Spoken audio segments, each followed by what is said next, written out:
Yeah, I mean, we would actually say that the church isn't Sundays.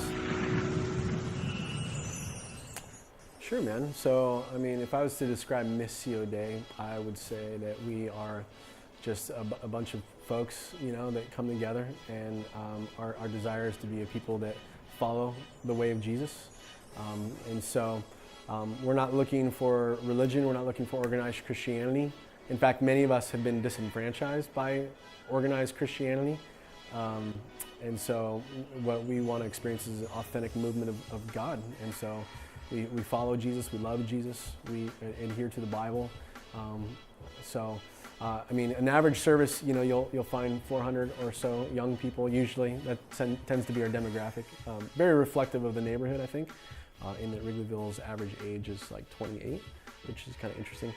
So a bunch of young folks get together, and we traditionally sing some songs. In the Bible, the psalmist would say that we lift hands to God, when we see who He is.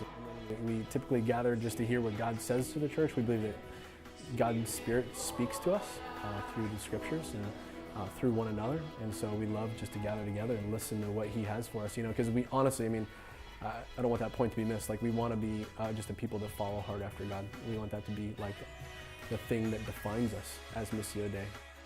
And we want to be known for what we stand for, which is a beautiful God, worthy of our worship.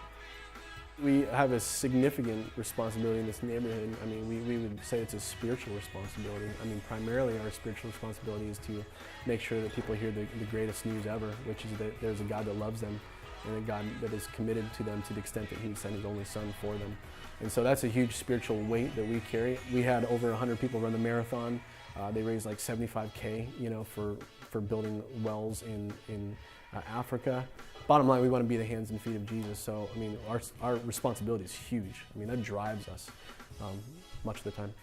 So we encourage people that as a part of the gospel, you're brought into a brand new family where you can know and be known, you can love and be loved. And so gospel communities gather as a family to love God, love one another, and love the world. And so, I mean, that's our rallying cry. Love one another, love God together, pray, be in the Word of God together, and then love the world.